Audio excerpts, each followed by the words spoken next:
That's a lot of windows open at the bottom of your screen. Hello again, everybody. Thank Furlough, it's Friday once again. Here we are, me, Garry Carter, and my, well, actually glamorous assistant there, bearing in mind I'm on Dress Down Friday today, Jacquie Mount, as always. This isn't because I've been walking the dog or anything like that, but I've been doing some things. I've literally just got back in within the last minute and found two people on the other side there panicking away, thinking I wasn't going to turn up. But anyway, here I am, and it's really good to be back with you. Just so that you know, we did have a very good day on Wednesday. Those of you who missed it, it was called Woofer Wednesday, which was a bit tongue-in-cheek, but nonetheless, we managed to get 3 of our members with their lovely pooches on there.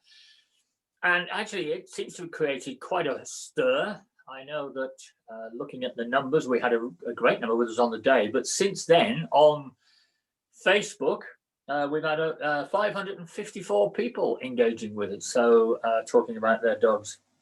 And I must just say, Jan Moss, who those of you who were with us on Wednesday, was talking about her dog, and she came up with something called a Pumi, which I had never heard of before, but apparently Pumi is a cross. It's a dog that she's got, and I'm just going to show you a picture of Pumi because, I mean, this dog is gorgeous, but it doesn't really look real. It looks like one of those cartoon dogs that they make up. He looks so squidgy and wonderful. But anyway, that's Pumi. So thank you, Jan. Some of you might remember Jan because she was the lady that won that huge teddy bear that I took onto stage with me at the last summit that we had. And for those of you who've only been with us a couple of years, summits are things called conferences, and we used to have live ones where we got up on stage and talked to everybody in an audience. But never mind. I don't think we're going to have one too soon again, unfortunately, but we'll see what we can do. Just a couple of things quickly to tell you. Those of you who aren't aware of it, today is St. Julian Day. And St. Julian is apparently the patron saint of bearded ladies and murderers. Why a murderer would get a patron saint, I have no idea at all, but I've always thought religion was a bit difficult to deal with. Of course, the big one is Sunday when it's St. Valentine's Day. So I'm sure you and your partners are looking forward to exciting each other with something or other, and I hope you have a lovely St. Valentine's Day. And on that, Jacquie, for the moment, I'll hand over to you because I gather you've got a few things to talk to us about today. Yes, I have. Good afternoon, everyone. Few just sort of notices that have come out. Obviously, I've been trolling through the stuff that's coming up from HMRC and Companies House this week, and there's a few things, most of which you're already aware of, but are probably worth reminding you about. The first one is the business bounce back loans, the BBLs. Now, there's been some information come out on those this week. Now, as you are aware, anyone who took out a bounce back loan didn't have to pay anything back for a year. The government was covering the interest for the first year. There was nothing needed to be paid back. And then they extended the loan from 5 years to 10 years. So it's to be paid back within 10 years. And then a couple of months ago, they announced a 6-month payment holiday during the period of that 10 years. So that if you were in a situation where you had a cash flow problem and you couldn't afford to pay for 6 months, you could defer your payments for 6 months. Now, what's happened in the last week or 2 weeks is that they have brought that deferment payment forward to the start of the year. So you have your 1 year where you don't have to pay. Then you can immediately take the 6-month payment deferral. So it could be that you take out the bounce back loan and don't actually have to pay anything, start paying anything back for 18 months. But once you're there, you then have to get it paid off within the 10 years. I'm not sure if the 6-month payment holiday extends it or it's just part of that. You don't have to pay on that. I'm not sure about. And they've extended the loans now. The application for the loan was due to end at the end of November, with decisions being taken by the 31st of December. That has now been extended to the end of March. So those bounce back loans are still available if you need them, want to get one. Do it through your, I can't remember if it's the banks or the local authorities, but wherever we spoke about, the applications for those are exactly the same. So if you're still in a position and want to look at that, or you've got clients who you think might benefit, then do please pass that on. Now, back before Christmas, we were talking about something called the New Start, where if you were able to take on a number of employees, you could apply and you can get grants towards paying their salaries. And up until fairly recently, if you were offering up to 30 vacancies, you had to go in with other companies. There has to be a minimum of 30 vacancies before you can actually take part in this. So there were people who were organising groups of companies so that between them they could get 30 employees and it was being managed. Now that has changed again in the last week to 10 days. So you can now access the New Start scheme. If you only need one employee, you do not need to go for 30 employees. So if you are thinking of taking someone on who are in that situation, then do have a look at that scheme, because there may be some funding available. And I think it's probably something to do with they'll pay minimum wage, I think, for a while to help you take somebody on. So have a look at that if you're in a position. I know some of our larger practices were talking about this before Christmas. So if you are still thinking about that, then do go and have a look. It's called the New Start scheme. And as well, the other thing that has been extended for the date is the apprenticeship scheme. Now, there are some advantages to taking on an apprentice anyway, but there are some additional advantages due to COVID. So if you take an apprentice on aged between 16 and 24 years, you can apply for a grant of £2,000. And if your apprentice is over 25, it's £1,500. And if I remember, you get that in 2 tranches. That has also now been extended to applications for that to the 31st of March. So again, if you've got a practice and you think you want to take someone on and maybe take an apprentice on to start at level 2 or level 3 or wherever to help you in your business, might be a good way of doing it, because as well as other grants, there is this extra COVID grant. So that might be something to think about. Nothing else particularly that, oh yes, one more on COVID. I've had 2 queries in this week about people who are handing in their notice when they're furloughed. And we were talking about whether or not you could claim furlough. Now, I contacted the chair of the tax agent support group that I work on that's been dealing with all the COVID stuff. And I emailed him earlier this week.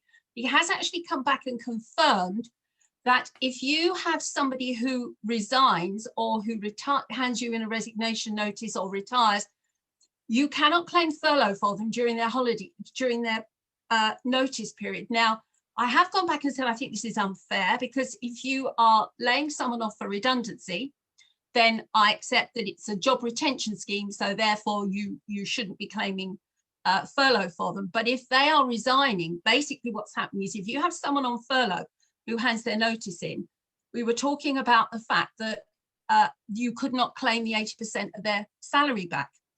Now, I have had a confirmation about this, but I was trying to find a bit on the website just before we came on gov.uk, but as always, I can't find the bit I want because the search engines just don't seem to find it. But it comes under the section called redundancy. Now, I have fed back to HMRC that I think it's very confusing, because there's a massive headline that says redundancy and furlough. And then in there, it says you cannot pay anybody on a statutory or contractual notice, brackets, including resignations and retirements. So I have queried it and I've said, I think it's very ambiguous that it's in a section on redundancy, but they've come back and said, no, if anybody is working a notice period from the 1st of December, you cannot claim furlough for them. So it seems a bit unfair to me that if somebody decides to hand their notice in, I've got to start paying them their salary and I can't claim it back, but that's what HMRC have said. So that's everything on furlough. Just a couple of bits on the Brexit that's happened. I've been getting some questions recently. Let's just quickly go back for those of you. I know this isn't really to do with furlough, but about the registering. If you're selling abroad and you're exporting, we've been talking a lot about either you've got to export your goods and the recipient at the other end is going to have to pay import tax in whatever country they're based in. And what happens with the customs declarations. Now, I just want to share my screen because something came out of the department BEIS this week, and I just wanted to show you this, if you can see it. This is interesting that just came out, so I just literally copied it there for you. Now, we have been talking about you selling odd goods abroad, so you're not really selling enough abroad, or your clients aren't selling enough abroad to warrant going into registering for that, taking on a fiscal representative. You're selling maybe 1 or 2 items a month. And we've talked about exporting at 0 rate, but what happens at the customs and at the other end? Now, this came up, which I will leave up there for a few minutes, but if anybody wants to talk about this further, do come back and email us and I will get some information out to you. And I will put this up on the Brexit Hub as soon as we finish, or certainly by the end of today. So every time you send anything out at all to a buyer in Europe, this is more for selling to private individuals. This is more business to consumer, not business to business. So you can send your parcels, and particularly they're saying this is to do with particularly the Royal Mail. Now, everything has to have a customs declaration. Now, what Royal Mail is saying is if you're sending your goods at less than £900, then they're going to give you a customs declaration sticker that you fill in and attach to your parcel, declaring that the value of the goods is less than £900. Now, if it's over £900, it says here that Royal Mail will submit the customs declaration using the information you provide. So a couple of people have asked me about these customs declarations. You can get a customs intermediary. As I say, I will put this up. There are some links here. So, for example, I'm sure that link will work from here. No, it's not going to work. Yes, it is. Yes, it is. Yes, it is. This is the getting someone to deal with customs for you. So this is gov.uk guidance. Appoint someone to deal with customs on your behalf. So if you're looking at a company to do this for you, there are ways that you can do that. Freight forwarders. Now, these are people like UPS, DHL, those sort of things, Royal Mail, Parcel Force, anybody that you want to use. You can get somebody to do it for you. So there's a lot of information there for all members whose clients are actually selling the odd thing abroad, and some various ways of doing it. And then the other one is probably nothing. I doubt very much if our members will be involved in this, but this is if you're moving food, drink and agricultural products.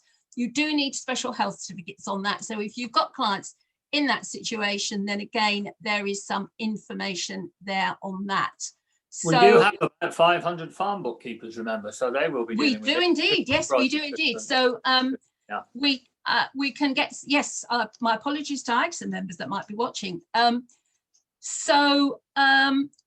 will get something up on this onto the COVID Hub. I have done quite a lot of updates on it this week to do with customs agents, fast parcel operators, and that sort of thing, and some of the companies you can use. There is a list, which again, I will put the link to this list on gov.uk. I will put that up. Also, gov.uk have updated the information on what happens with goods in transition. So I've had a few queries about goods in transition in the date. So there is some information on that. I will get, as I say, I will get this up onto the Hub. So let me stop sharing that for a start. And yes, that's really all I've got today. I've put quite a lot on the Brexit Hub. Following the last Technical Tuesday, week ago before, I have been through most of the questions now, and I have either contacted people who had outstanding queries. I've either emailed them directly, or if there were more than one person or it was a general query, I have put some information. So if you go onto the Brexit Hub, look at the top line, it's got, I think it was yesterday I did the update, and the link is there that takes you to the specific section of the Brexit Hub, because that's getting very long now, but there is a direct link across to take you to where my updates are. And I've also put quite a lot more FAQs in there. So that's it for me, Gary. That's all I've got for them today. So great. Well, I've got a, I mean, I've always been very pleased with ICB TV, and particularly Thank Furlough Friday. I've always thought people came on, obviously, to pick up the information that I was able to give, and particularly you were able to give. But Terry Ram has just been on to say that actually it's all about my tie and your earring. So I'm totally letting the tie down. So Terry, I've got your number. That's it. Now you look out. You're right, Gary, because a couple of weeks ago I was very rash and I just put a pair of study earrings in. I remember it was Dee who said there's a very conservative set of earrings you've got on there. But I do it for the tiny 18-month-old who likes to sit and look at my earrings dangle, I was told, when she wakes up from her afternoon nap. So a couple of things I'd like to say. First of all, I was very pleased to see this is the only time I ever get to dress up in a week now. So well, I hope you dress up on Sunday for Leslie. But anyway. Oh yes, I suppose so. Yes. Yeah. Because Leslie is nothing if not dapper. So there we are. Right, there's a big announcement today that an advisor to the Bank of England is saying that UK is ready to bounce back. It is sitting there like a coiled spring, ready to burst forth. And let's hope we all get a share in that. It's going to be really interesting. I did notice that there is already conjecture about what is going to be in the budget, and particularly the idea that there will be no increase to the personal allowance and to the upper limit on tax, and how much that's going to cost everybody. We will see, and worry about that, I suppose, when it happens. Something that's cooked up this morning that we've had a lot of recently, and now I have discussed this, is clients who want you to do something you shouldn't be doing. And the particular angle on this morning is that one of our members has been given an online negative review by a client who she has disposed of, if I can call it that. So he's come on, and I mean, he's dug himself a hole, basically. And, you know, what he's actually said is, my bookkeeper seemed to be working more for HMRC than for me. She kept wanting me to justify my expenses. She kept expecting me to give her rhyme and reason for everything that happened. Yeah, that's what it's about. You know, we're not here to fiddle the books. We're here to make sure they are accurately reflecting everything in your business. I dread to say what the person who does that is actually called, because I'll get stoned again. But nonetheless, no, the bookkeepers don't do that. We're here to say, if it happens, it's in the books, it goes in the books, it stays in the books. And, you know, people who are saying, well, yeah, I'll catch up. I'm always a bit late with my invoices. Great, but they're not going in the books until you've got them. You know, you have to make sure that's there. And I mentioned, I think last Friday, could have been last Friday, about the company that has been charging VAT for 5 years, but then keeping the VAT and just putting the rest of it through because they weren't actually VAT registered.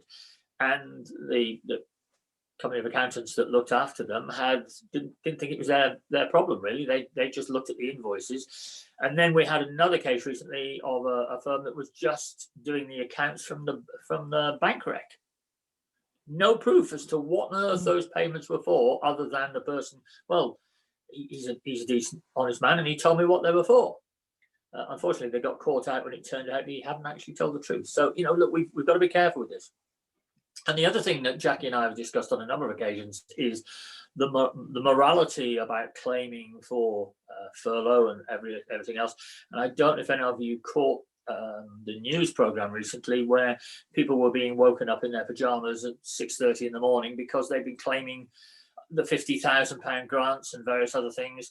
They haven't even got a business, you know, or the business it's just not right. So there's a whole team now. I forgot what they actually called it, but I think, you know, like a COVID avoidance team or something like that, who are out there specifically checking things out, because HMRC, they're not stupid. You know, if things suddenly look different, it's just not going to get through.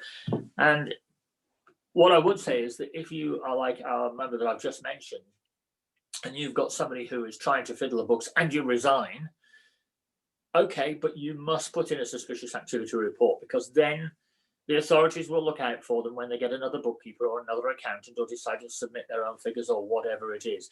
Because the fact that you resign is not going to frighten them so much they're not going to do it. They're just going to go to somewhere else and find them, you know, see if they can do it. And we've had complaints before. I mean, we had one probably 6 months ago. I hate you ICB bookkeepers. You always want us to be truthful. And you put it in writing. I mean, seriously, of course we do. You know, well, it's aiding and abetting. It's like knowing that somebody has stolen televisions and then selling them, and you're sitting there saying, yeah, oh, I knew about that, but I didn't think it was my place to say. Of course it is. So, you know, I think that's probably something that we've all got to be particularly careful with. And I think actually I'm about done. I don't think there's much else on at the moment that I need to talk about. We are, if I can just ask for some people, you're very quick at coming forward with your pooches and your dogs, but actually something that came up during the conversation and another couple of the TV programs is the way that you charge your clients. Do you charge by the hour? Do you charge a fixed fee? Now, everybody knows it's been fashionable to charge fixed fee recently. Everybody's been pushing it. If you're not charging my fixed fee, then you're missing out. You're not a real bookkeeper and all this sort of stuff. And we've always said, you charge however you and your client feel comfortable. And, you know, I think at one stage I was called a Luddite for suggesting this, but nonetheless. Now, with COVID coming in, a lot of people have found that they've been able to charge extra because they're putting in extra hours.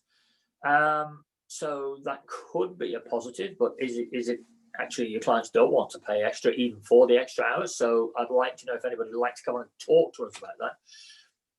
But also, we've just had a complaint from a client about one of our practices, quite a substantial practice, and saying that they're still charging a monthly fee that reflected the business before COVID started. And our member is saying, well, it's a contractual figure. I will cease the contract if you wish, but, you know, you've had some work from me and I did different work, but extra work. And, you know, it's a difficult one, and it's part of obviously running your business. And I don't think anybody's ever had the exact answer for any business as to what you can and can't do and the best way to do it. But we'd like to hear some of your experiences if you can. Then following on from the bit I mentioned just about clients who are trying to push the bubble out a little bit. If any of you have got experiences that you'd like to talk about that you can share with our members in one of these programs, we'll do a special program of some sort. It would be very helpful to us. Now, you mustn't, whatever you do, mention names. You mustn't give too much away so that everybody sit there thinking, oh, I know them. But you can talk to them about what you were asked to do, how you handled it, how you got out of that situation. Hopefully, in most cases, your clients started to play ball and they realized that actually they were not going to get away with it. So they decided to do things properly. But if they didn't, what did you do? How did you handle it? How did you walk away from that client? So I'll get an email out to people. I'll get Alex or Iris or somebody to send out an email and just say, you know, would you like to be part of this? Because I'd like to get you on so that you can talk about it. If you feel that you don't want your face on TV, then, you know, if you send us the information and I can bring that up, or obviously you can put forward something on the chat line or the question line so that I can mention that. But I think it's quite important that in these times and in these situations, we do share experience. That's the whole point of having a community.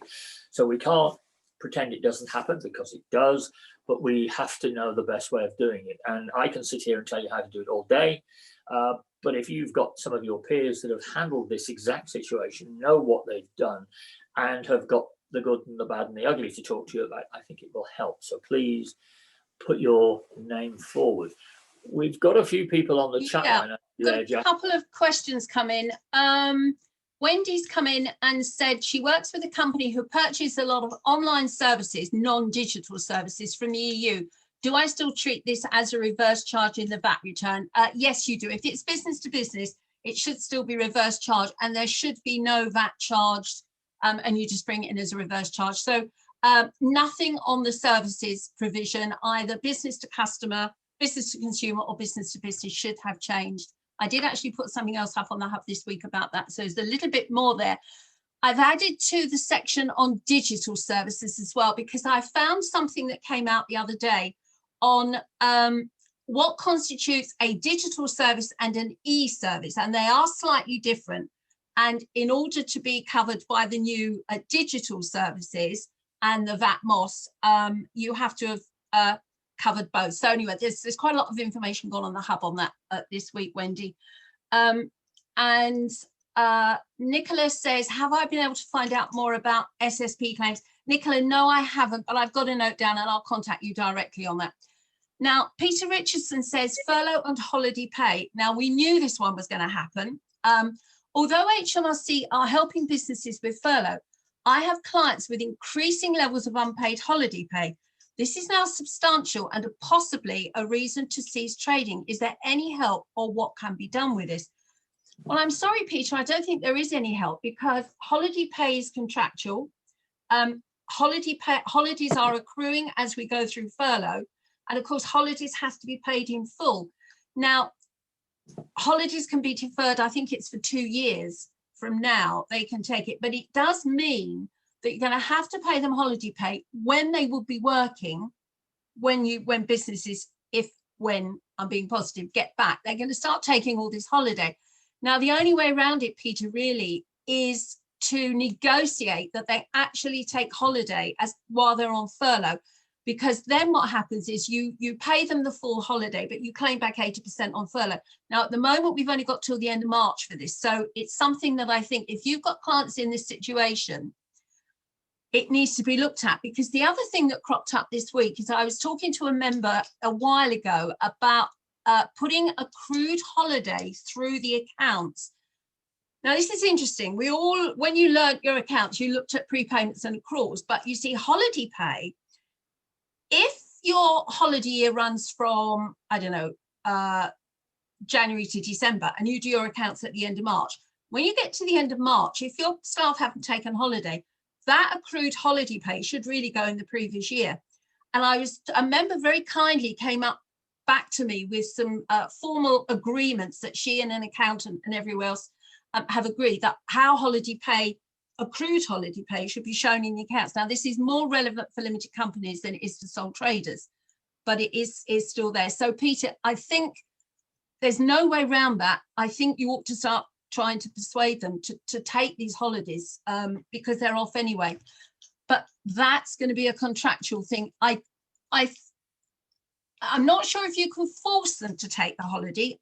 I think you can sort of strongly advise them to take the holiday.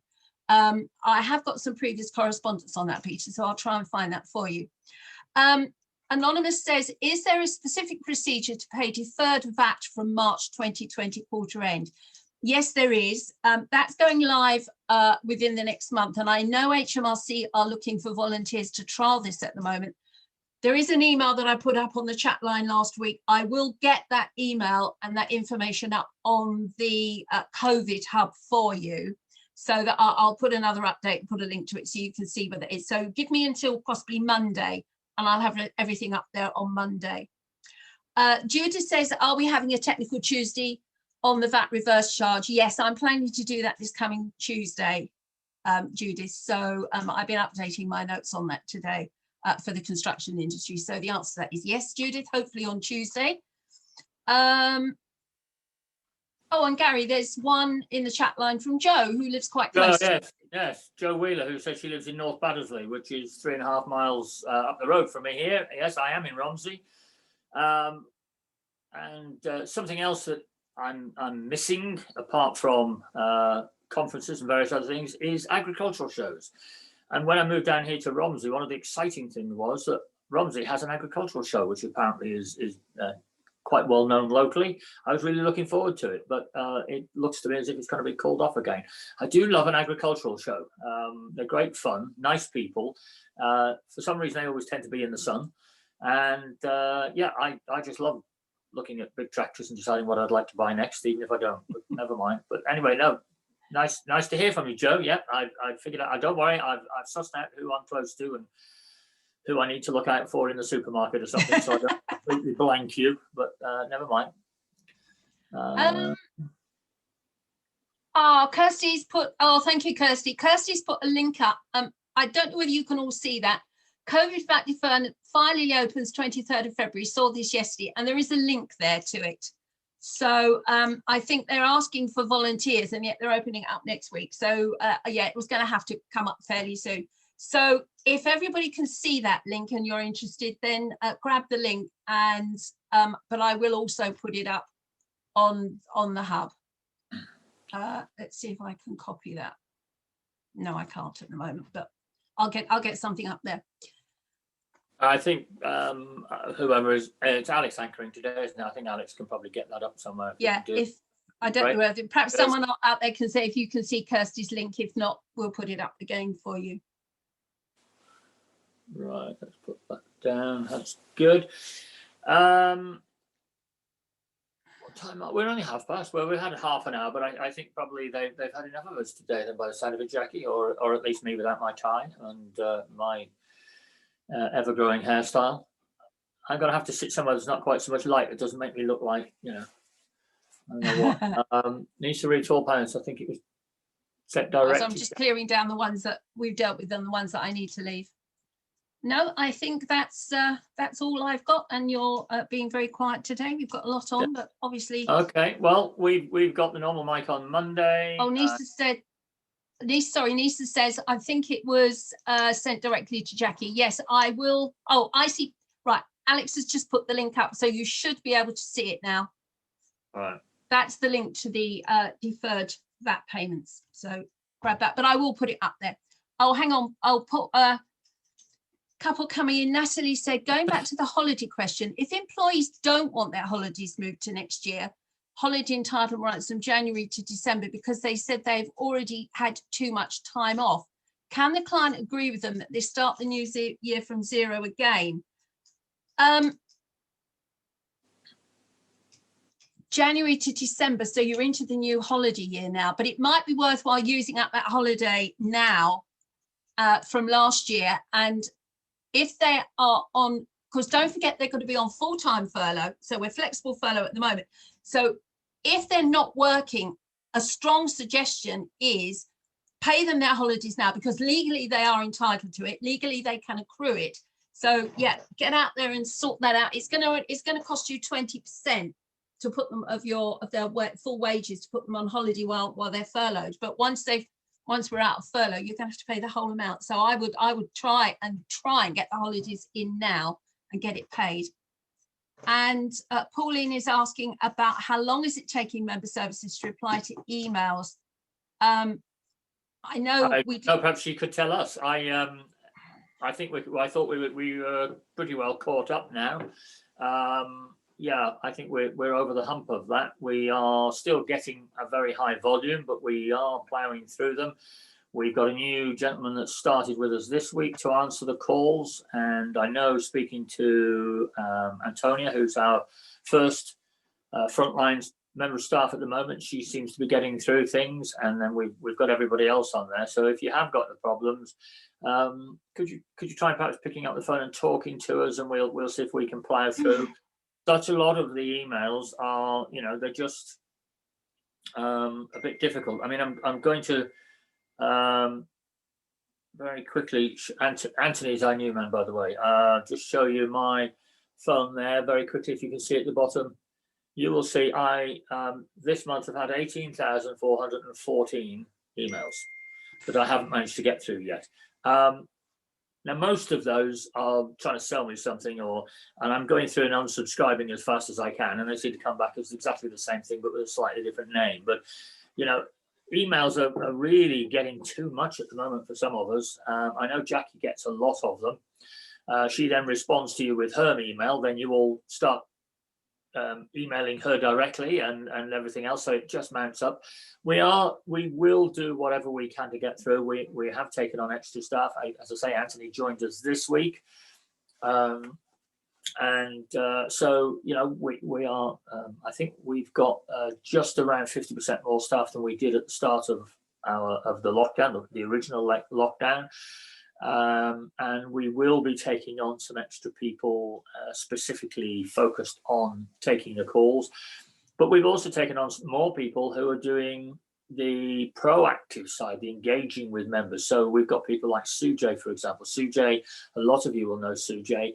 He is what we call the onboarding manager. He's taken a bigger membership role, but people who've just got a practice license, he now talks to, and you can have an appointment with him, and he'll make sure that you've got all of your stuff ready for starting in business. You know what's expected of you from us, and any questions you might have about, should I do this, should I be that, etc., etc. He's there to do that. Now we're going to be building a team around that as well. Because as with everything that ICB does, you seem to like it immediately, and then everybody wants one. So we are doing more of that. We are just about to sign up a brand new person to handle all payroll inquiries, and there will be a wages Wednesday. We can't do woofers all the time, so it's a wages Wednesday. Oh, that is music to my ears, Garry. Yeah, I know. And we've also I'm also in the process of signing up somebody, an organisation to look after HR for us, because that's very specialist. It's becoming even more so. And so I'm looking for a company whereby we can provide you with webinars, some possible training, and also regular updates. And what we're probably looking at is in addition to that, if you're getting more and more involved in HR, there'll be some sort of premium product that you can have at a special rate because you're a member of us, where you can link into that, because we do find that our members are getting most of their inquiries from their clients. It's not for them personally, but their clients. And particularly as we come out with our coiled spring from COVID, there are going to be a lot more questions that you're not used to answering, and people are going to want to know how to build things up. How do I take on staff? Should I take on staff? There are a lot of people want to use this as an opportunity to get rid of those staff that haven't perhaps been performing to plan. You can't just say, oh, well, it's COVID, you've got to go. That doesn't work. So we're going to try and give you some additional assistance on that. We've gone through all of our contracts and various other things that are on the website. A lot of people, when they send us emails, are saying, why don't you, for example, give us a contract for taking on a client, terms of engagement, etc. We say, well, it's there, it's on page so and so, and you hit this link, etc. If you look at the website, we've got I'm not sure if it's thousands, but it's certainly several hundred templates of one sort or another. So if you have a look on there and see what you've got, and also if there is something missing, I'd be happy for you to tell us. I'd like this, that, or the other. That's why we know about the HR. So please keep in touch with us, whatever you do. Just diving in, Garry, a couple more comments here on the holidays. One from Peter. Peter saying, thanks, but I can't see employees agreeing to use up holiday pay when they are sitting at home anyway. I disagree, actually. I think there should be, because one of the other members that's watching has come in and said, my client wrote a letter to each employee and gave them dates during furlough that they were topped up to 20% to start using annual leave accruing. So I think it's time that employees are going to have to start seriously looking into this, because otherwise, as Peter's pointed out, when we do come out of this, then we've got to, they're just going to be taking holiday. Obviously, you're going to have, you're going to be in a similar situation where your staff should be working and are on holiday. So I think it's something that seriously they're going to have to look at. And Heather's come up and said about, oh, that's one for you, Garry, working with employees. And just one last one on holidays. Samantha's come in and said almost all of our clients have managed to get employees to take their holidays. It is actually easier than you think. I think you've got to start being fairly firm with them, because let's face it, I know they haven't been able to go away, but a lot of them will have been at home for nearly a year now.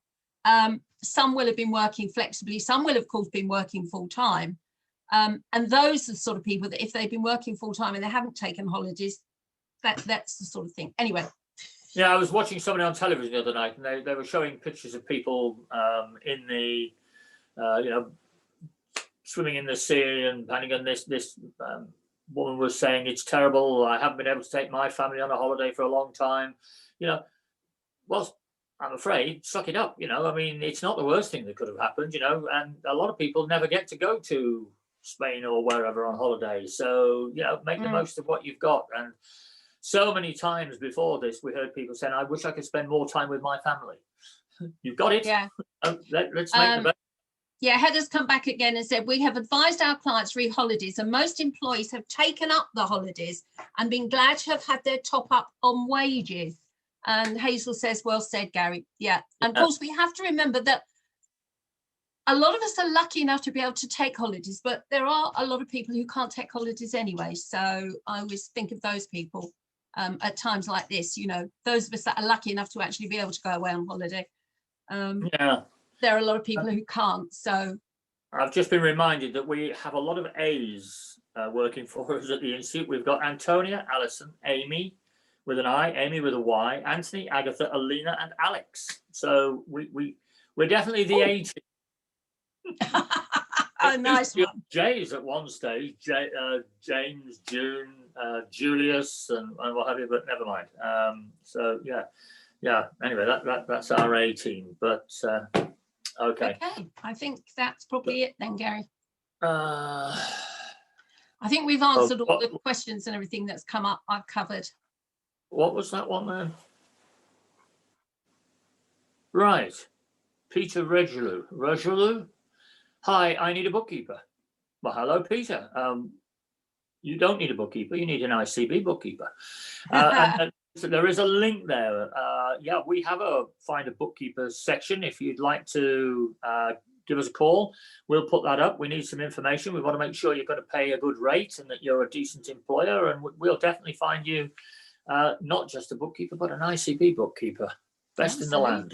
Best Absolutely. in the land. Great. Okay, Jackie, I think we better go before they absolutely a bit more. We will see you next week. I will see you Tuesday. Mike on Monday. And we probably got a few other things crammed into next week as well, if I can get everything lined up, and we will let you know in advance by email if we get that sorted. But we're aiming for 5 days a week at some stage in the future so that you can get absolute maximum benefit from ICB. So have a lovely weekend, everybody. Be careful. The R rate has dropped down. That doesn't mean we can all go away with gay abandon and sort of meet and greet everybody and everything that moves. We've got to be careful still. And as if we needed reminding of that, our office in Melbourne has been locked down for the past 9 months. They came out a month ago. They've now been told they've got to lock down again. I think a lot of it's to do with the fact they let tennis players in to play the Australian Open. But it's not very clever, and we need to continue to be careful. So please be very careful out there, and see you next week. Bye, everybody. Take care. Have a good weekend.